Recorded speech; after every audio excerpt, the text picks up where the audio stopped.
keep moving forward with bell trees beyond first string then. So like many of you, I got a taste of bell tree ringing and immediately got hooked. And this is a way, using the dowel processional pole is a way to get people started and kind of accustomed to what the concept is of bell trees. But they're not going to be satisfied on it for too long because, for one thing, there isn't a lot of music written for it, and you're limited, as we talked about, to basically one octave. So it's going to have some limitations. It still has its place, but most of us are going to want to progress from there fairly quickly. So the next level is to get to bell trees beyond first string. And I've kind of condensed this into one class. I sometimes would teach this as two classes or have it as a class that would take a little bit longer, but we're going to do it in one class. So we're going to talk about everything from equipment and how to string the bells, etc. We're going to cover it all in this session to go from one string, one bell tree, to 4 bell trees on a stand. So let me stop sharing. Oops. Let me stop sharing so you can see.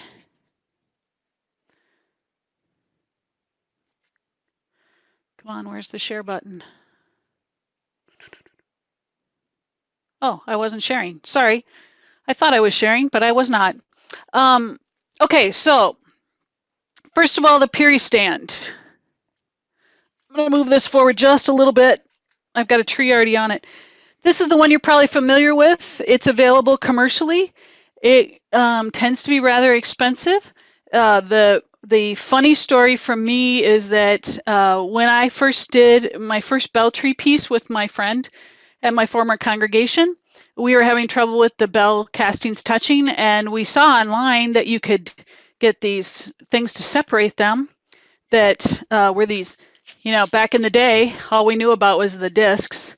And so I literally made discs like that. We didn't have time to order them, so I made discs out of Tupperware lids and duct tape to get us through that first session.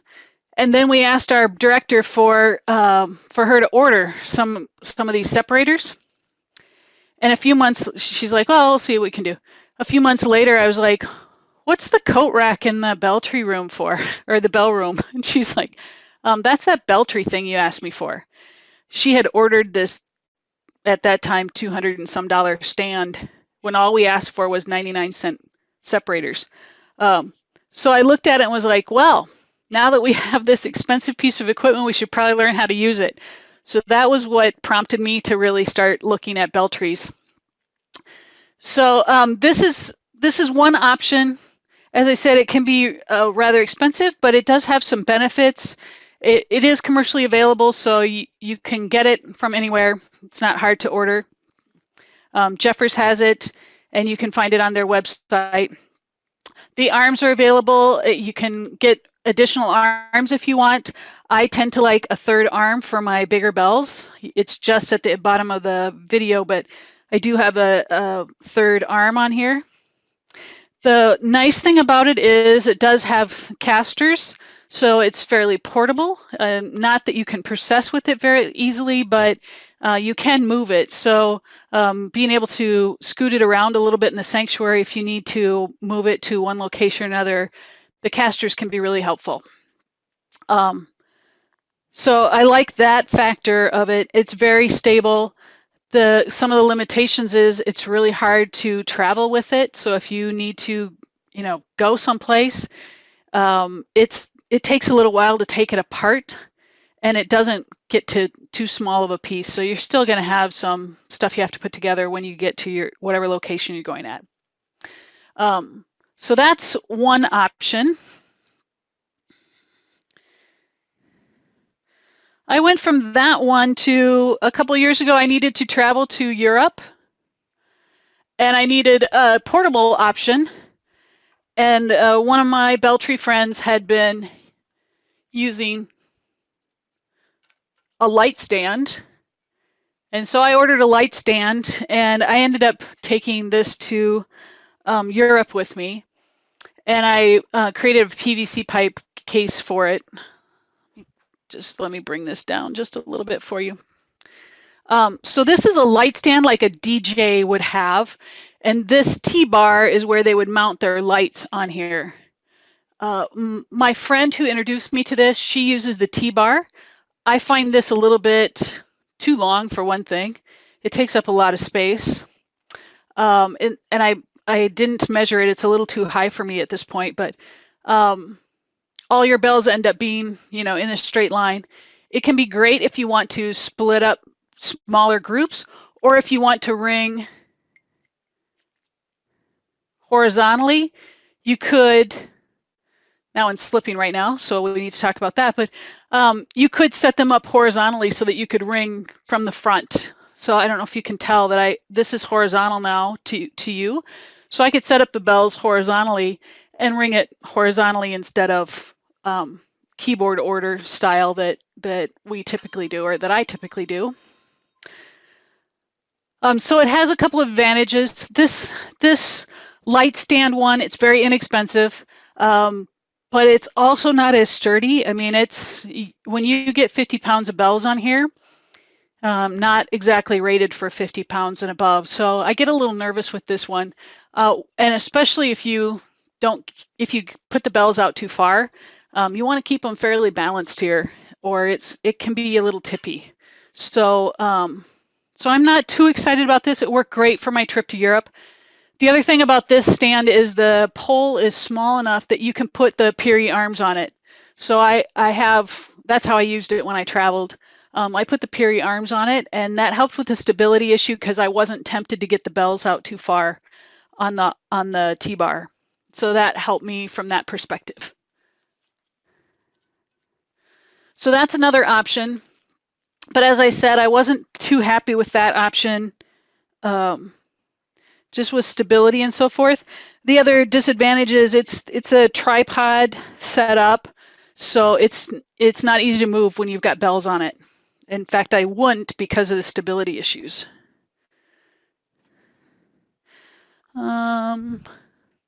So the third one is hiding back here, is the one that I probably use the most now. And you can see it's not easy to move either. This one, like the lighting stand, is designed as a speaker stand for a DJ.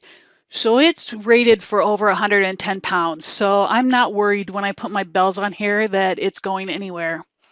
The other thing I didn't mention about the light stand one is that the screws that hold the bar up, those screws can get stripped fairly easily because of putting so much weight on them. So I have seen where someone's ringing and pretty soon the stand starts to lower as they're ringing because their screws are stripped and it's too much weight on that. The speaker stand, on the other hand, has a cotter pin that goes in. You can't see it because it's underneath all my equipment here, but there's a cotter pin that sets in here. And so it's going to help make sure that nothing's moving while you're ringing.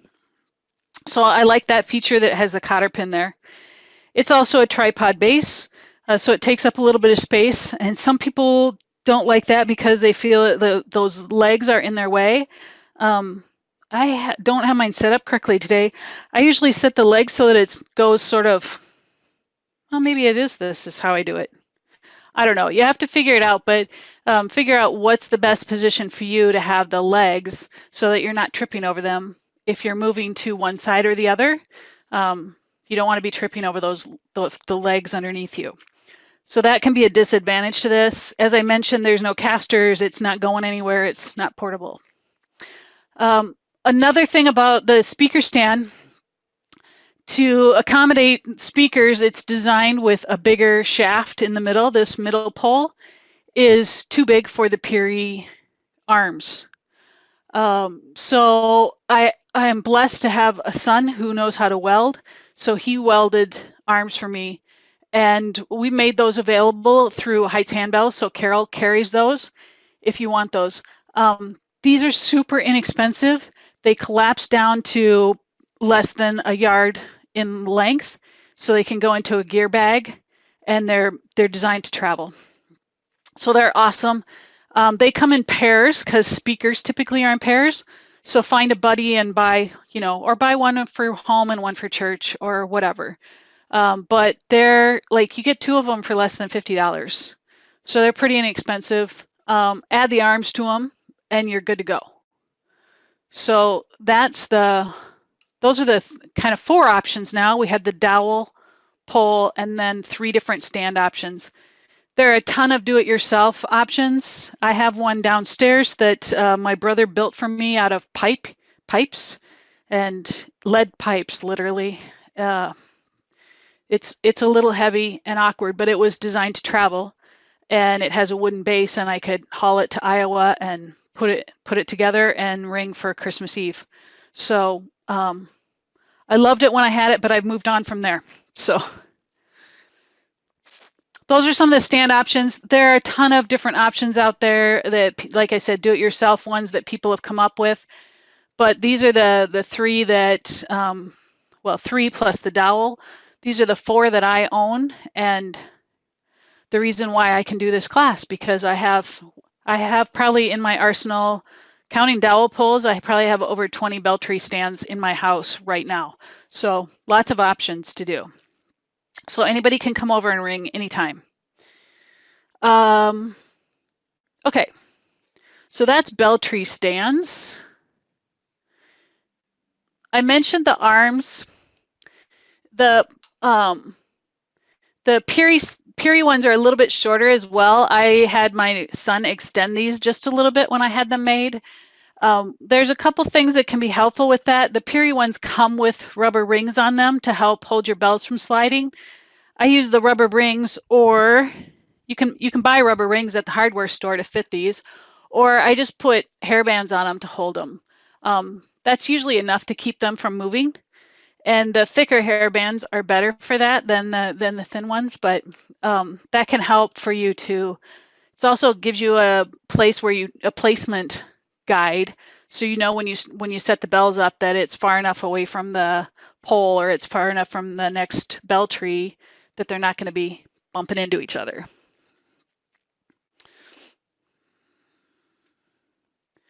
One other thing about that, I usually start with about, this one's a little bit high today, but I usually start with my arms about the Beltree arm about 2 inches above my head so that I'm not having to ring too high. This is a little bit high. 2 inches for the one facing you, and I usually have the one next to the ringer be the higher of the two. So the back here is a little bit lower because I'm reaching, it's harder to reach high than reaching low. So I usually have that one be the lower of the two. You can play around with them and decide, and you can see, actually the back one's probably at about the right height and the front one's too high. I've got a little bit too much space between the two of them for what I would typically do. That's from moving it from the basement upstairs.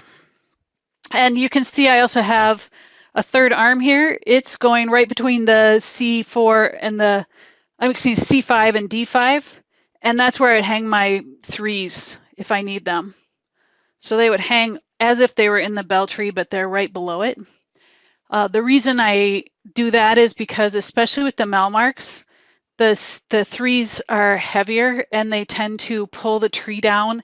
So I have more difficulty with castings touching when those 3s are part of the tree. So I put them on a separate arm.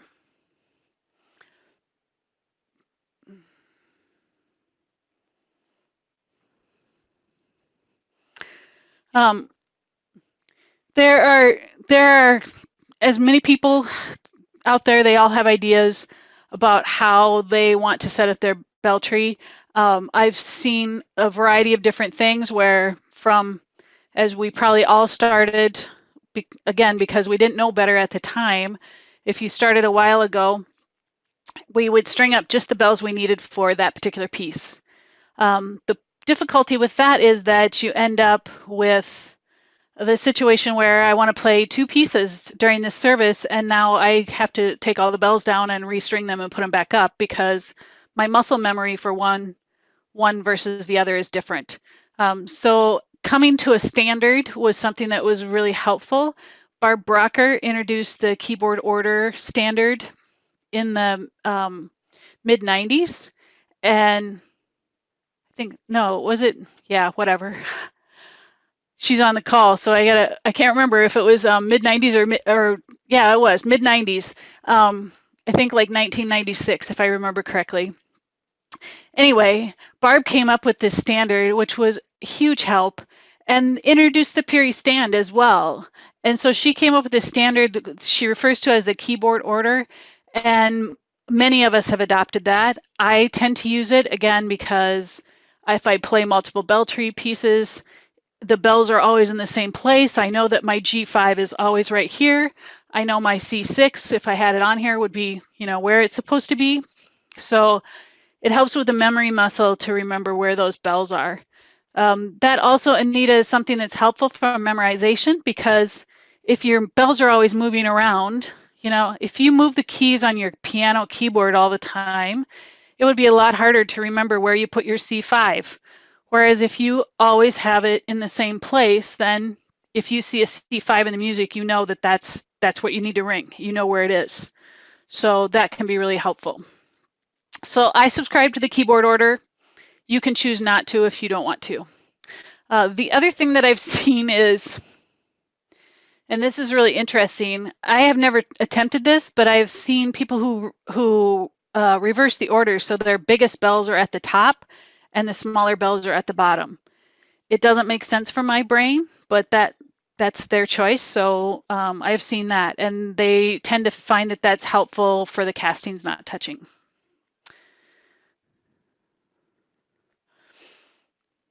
Let me share screen for a few seconds. Well, actually, if you're following along on your handout, you'll have this. So again, keyboard order, we strung first string, the C6 to C7. Second string is the rest of the naturals in the second octave, so C5 to B5, and it's hanging back here right now. I'm going to change and show you this one. I'm going to change which video we're on.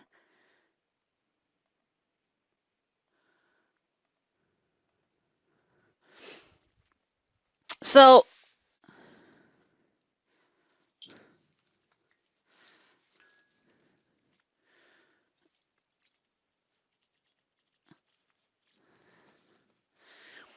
the natural, or the sharps and the flats, C, D, sharp, F sharp, G sharp, A sharp. You would normally think that this is the way that you would put them on a tree. Just using this as our divider. C sharp, D sharp, F sharp, G sharp, A sharp would be chromatic order. But actually what's better is if you switch the F sharp and the D sharp. And the reason why is because these are most commonly, in their most common configuration, the F sharp, for example, is a common thing for us to have being a key that has one sharp. It's going to have the F sharp behind the F and C sharp behind the C. From the other perspective, the flats, the B flat is going to be behind the B, A flat behind the A, and E flat behind the E. So it makes more sense to reverse the order of F sharp and D sharp so that they hang behind where they're most commonly being replaced. If you're in a key that has sharps or flats, it's going to be more helpful.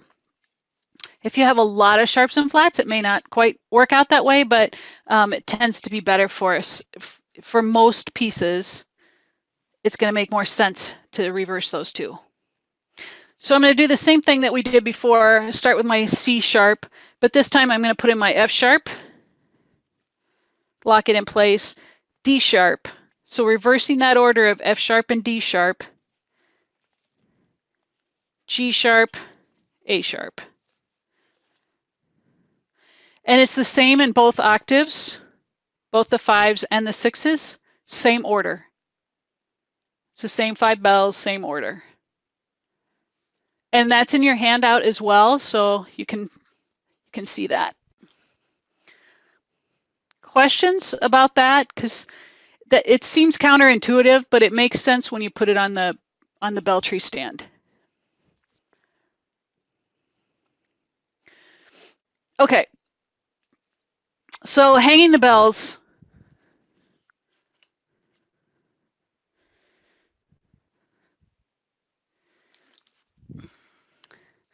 So I start with my fives. Actually, I start with my first string typically. And that's because I want to put something lighter on first to counterweight when I put on something heavier. That's wrong. Also have to do it in the right order.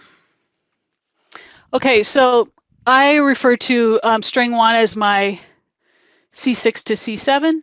String 2 is my C5 to B5. String 3 is the sixes in my flats and sharps. And string 4 is my fives in my flats and sharps. So I'm going to start with my sixes. A word of caution, I kind of already mentioned this, but always, always, always, always learn from my mistakes. String your bells together on the table. I mentioned before that I broke, I don't know if everybody was on at the time, but I broke my bells because I dropped an entire string. It was actually my fives. My fives, I dropped a string of fives and literally had clappers flying out of the bells. The reason why is because I wasn't stringing them on the table. I was holding the bells and putting them in like this. And when I went to change my hand to the top bell handle, I missed it and dropped the entire string. Please don't do that. String them on the table. When you pick them up, I put my finger, you can see, I put my finger through the hole of my top bell and then put my rest of my fingers around. So my pointer finger is through that top handle, and then I'm holding on the rest of it. That gives me enough freedom to have this hole open. My handle is open enough to get it on the tree, but I'm secure in holding on to that bell tree. So number 3 is going on. And I put it on backwards. The C sharp, yeah, the C sharp is facing the left. Did I do that right? Yeah. Yeah. Got it. Okay, yeah. The C sharp is facing to the left. Then I'm going to go to string 2, which is on the back. And when I put those on, same thing, I'm going to put my finger through the handle, but I'm going to go to the other side if I can get there with everything that I have here. And I'm going to put the B handle on the, and again, I want my C facing the left. I should have looked at it before I put it on, but my C is facing the left. So if you stand from the back and put it on, it's going to be correct to always have your C's pointing to the left, the bottom C.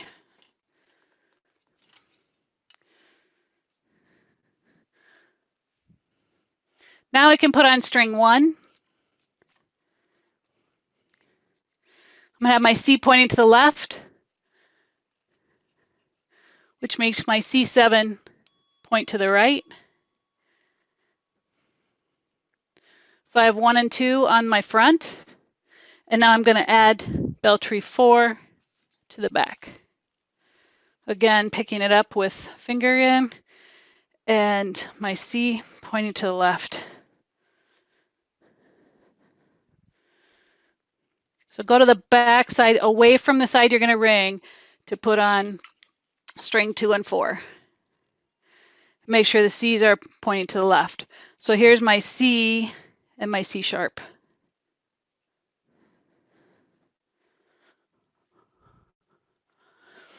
And all this is outlined in your handout as well. The nice thing is that then when I come to the front, So I've got 1 and 3, 2 and 4. When I come to the front now, my C6 is here, my B5 is here. So when I go up the strand, two different mallets would.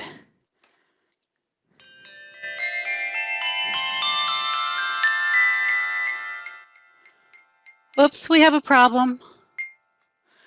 Yep. So then we get to talk about two more things, spacers and mallets. So we've got our bells on the bell tree stand. Our bell trees are on the stand. You have lots of options for, and these are all in your handout as well. You have lots of options for spacers.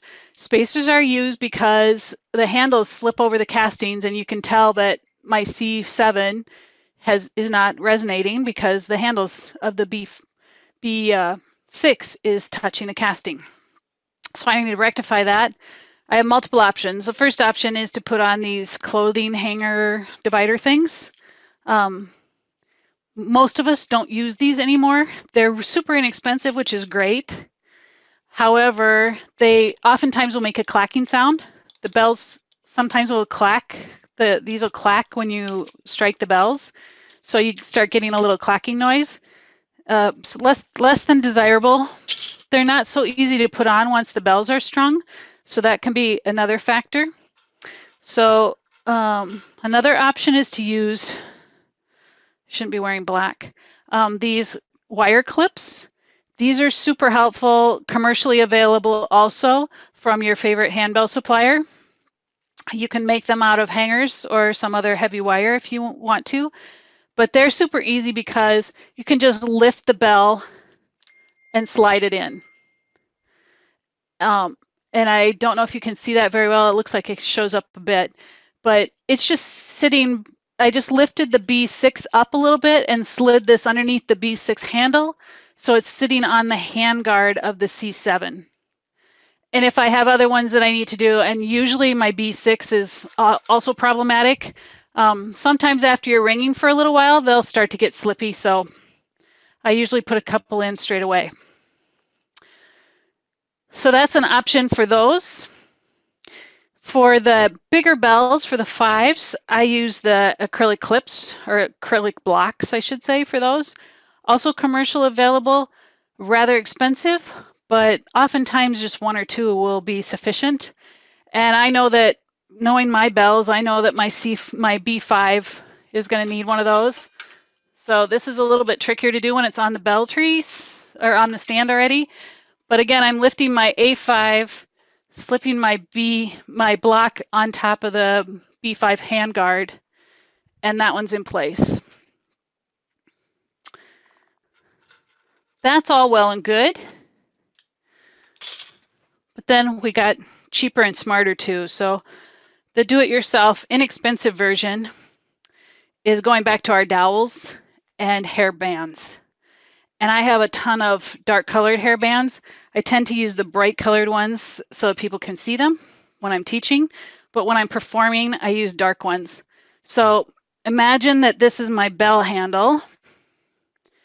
I'm going to put the dowel under my bell handle, and then I'm just going to put the hairband on one side, wrap it around, and put it on the other side. So it's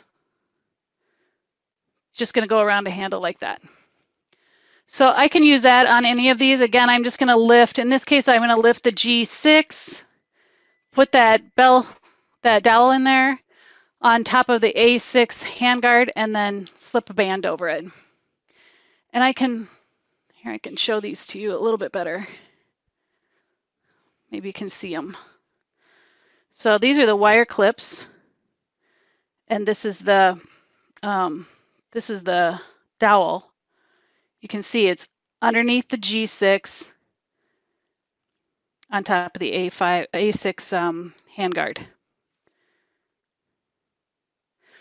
The nice thing about both of these options is that if you are playing something like you have a solo piece and you have to go back to the table or something like that, you need a quick change, you can just put your finger in that wire clip and pull it. Or in the dowel, you just grab the dowel and pull it, and it comes right off, and the hairband is around my finger, so I can just drop it on the table. So you can quickly add those or take them off as needed. And we've all had that situation where we're, getting ready to ring and we realize that we've got something touching. We can rectify it pretty quickly.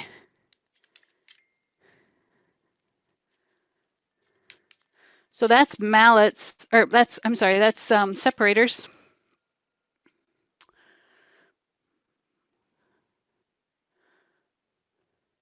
So mallets are the other option. You can certainly use the standard Malmark. This is, again, a lot of it has to do with personal preference, as well as the space you're ringing in, as well as which bells you're ringing. To get started, I started with the grays, the standard Malmark E6 and above grays, and the Malmark F5 to D sharp 5 reds. That gives you pretty good coverage, especially to get started. I like the Malmark length. Some people like the Ashurst length, the longer ones. It just depends on, again, a lot of it's personal preference.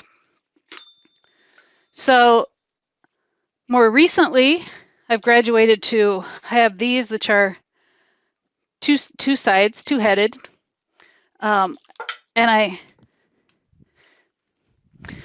This can be helpful because you can switch from a soft to a harder head. Can you see it? From a soft to a harder head without having to switch or without having to hold two sets of mallets in your hands. So I have used these a lot.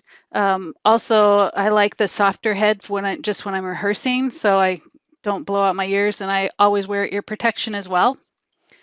That's an option, and there's information about all of these on in the documents too.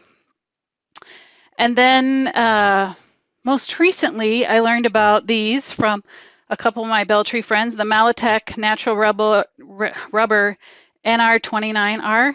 These are Ashurst length. These are actually marimba mallets, and oh my gosh, they're so nice. They just literally bounce off the bells. And with a little bit longer handle, they're easier to reach the back bells without having to lean in too far. You can stand here and have some space, but you can also reach the back bells pretty easily. So these are my new favorites. I actually bought 2 pair of these. They're a little more expensive, but I really like the sound of them. And we're always on the quest for the best mallet ever, and we all have our opinions on that too. So it's a lot of it's personal preference, but you can figure that out by testing them. And if you want to try some different mallets, next time we are able to get together at a Bell event, I got introduced to these double-headed ones by Kim Braswell when we were at an Anthornis event, and I borrowed them when I was ringing a Belltree piece there, and I didn't want to give them back, so I went home and ordered them.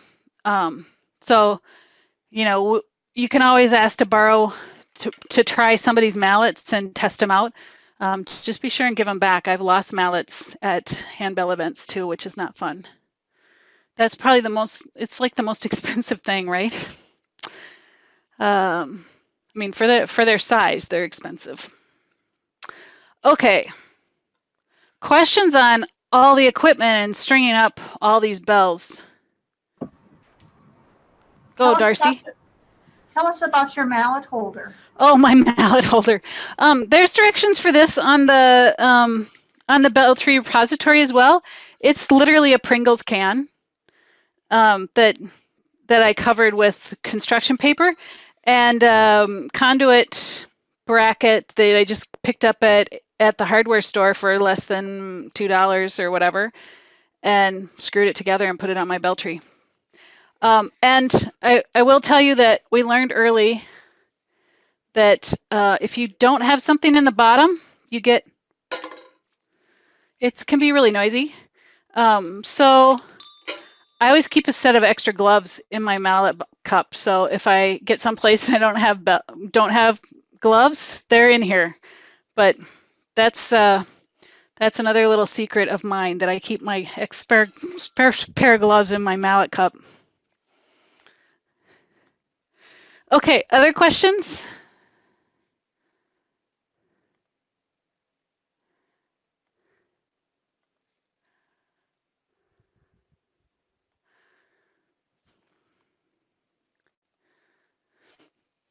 So playing Belltree, there's again a lot of these things refer to the Google Drive docs, because I keep putting stuff out there. Barb puts stuff out there. We all try and put stuff out there that people can use.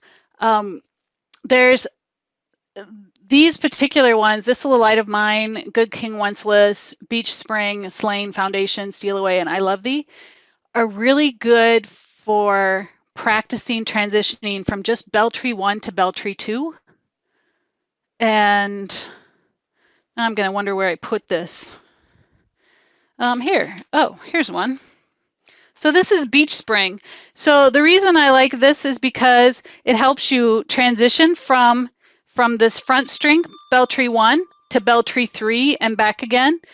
And this is a skill that you need to have.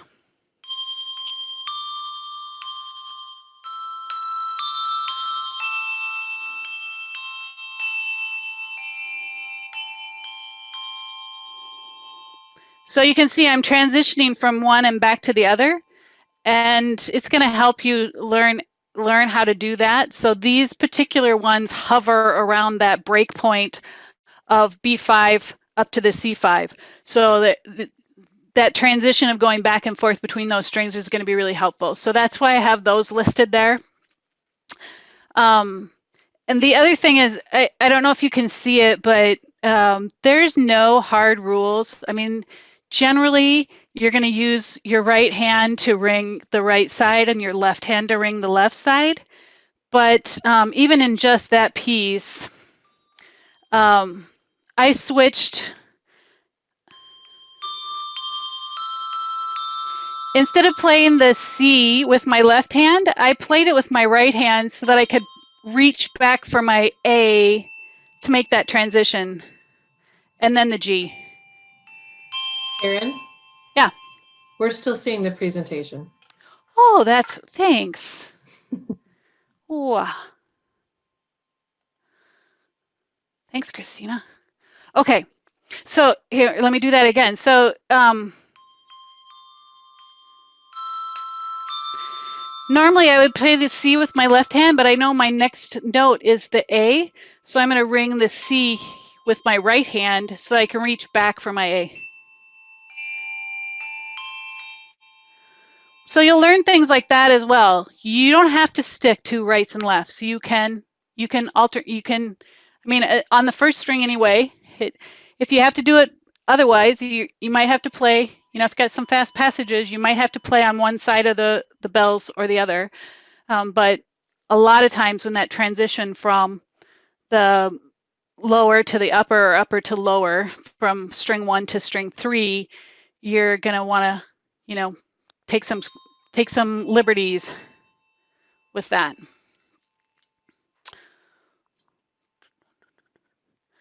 There's also in your handout a list of melodies that you can, there's a list of melodies that are on C5 to C7. So again, just string 1 and string 2. Being able to play those. There's a couple of different ones of Christmas music as well. Some of those resources, it just tells you what the starting note is. It doesn't have the actual music there. The Christmas ones that that Connie shared, she actually put the music in. So you can just start ringing and ring one after the other as a medley. I know that she has used it as like on Christmas Eve outside the worship center in the narthex or whatever. She's just ringing while people are gathering and coming in. So she's done that. So there's some things you can do there. Also in your handout is playing on 3 and 4. Remember we reversed the D sharp and the F sharp. So it might take a little bit of getting used to of where those are, but there's some pieces that just play on those sharps and flats. And I've listed those as well in the handout. So that can be helpful to just kind of get in your head where those bells are, since it's a little bit different. But again, remember that behind the F is the F sharp. Behind the G is the G sharp. No, it's not. Behind the, let me start over. Behind the C is the C sharp. Behind the F is the F sharp. Behind the A is the A flat. I forgot E flat. Behind E is E flat. And behind B is B flat.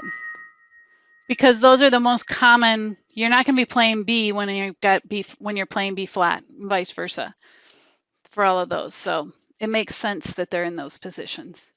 But there are a couple of pieces that are available on the repository that that also help you transition between those and just work on those, just those flats and sharp notes, string 3 and 4.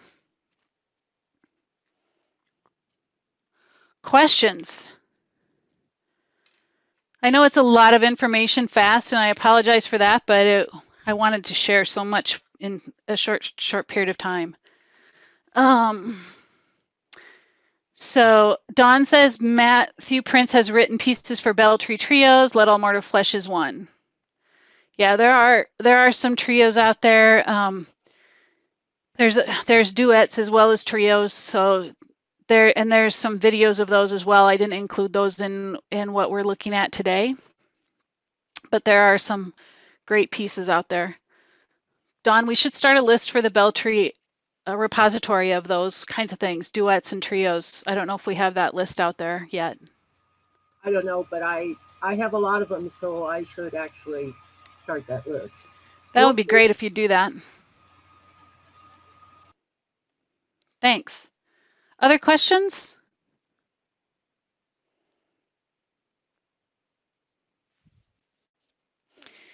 I think one of the things that I kind of failed to mention at the beginning of this is part of the reason why we're doing this session today is because with COVID and all the restrictions and so forth, we found that more and more people are turning to Bell Trees to solve some of the things that they have to deal with in today's environment of not being able to have a bunch of, having the entire choir there, or not being able to have music in the sanctuary, or having to record things.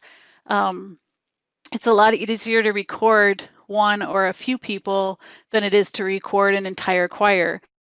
For one thing, trying to get them all together, some of them may not be comfortable being in the same space together, et cetera, et cetera. Miking people who are 6 feet apart, 10 people 6 feet apart is a lot of space to cover if you're trying to record something. So there's a lot of reasons why people have turned to Bell Trees. And even this summer, my own experience was that, you already know I'm passionate about Bell Trees. And when my husband happens to be a pastor, and he was preaching at our local congregation, and I was like, can I come and ring? And he's like, sure. So I took the Bell Tree. I did a anthem piece during the service with the piano accompaniment, one of Barb's Grab and Goes, as well as one of Kath Wisinger's pieces. And then our congregation is doing, during the summer, they were doing outdoor drive-through communion after the service. So at the end of the service, when they were finishing off the last hymn or whatever, I packed up my Bell Tree and went outside and set it up with just that first string, and pulled out those 30 pieces of first string music that I had, except for Joy to the World and First Noel, and just started playing. And so everybody that was leaving the service was hearing bells as they were going out into the world. And it's kind of depressing because they couldn't stand around and have coffee time that they were used to. So it was just kind of a happy way to send them, to greet them and send them on their way as they were leaving the services. And then I stayed and rang. If anybody came for drive-through communion, I would ring "Come Let Us Eat" while they were going through communion, or one of the other pieces. So it gave them a little bit more of a sense that they were part of the worship service, because there is actually music something happening other than just them driving up and getting communion from the pastor. So it was a fun way to just impromptu go out and ring.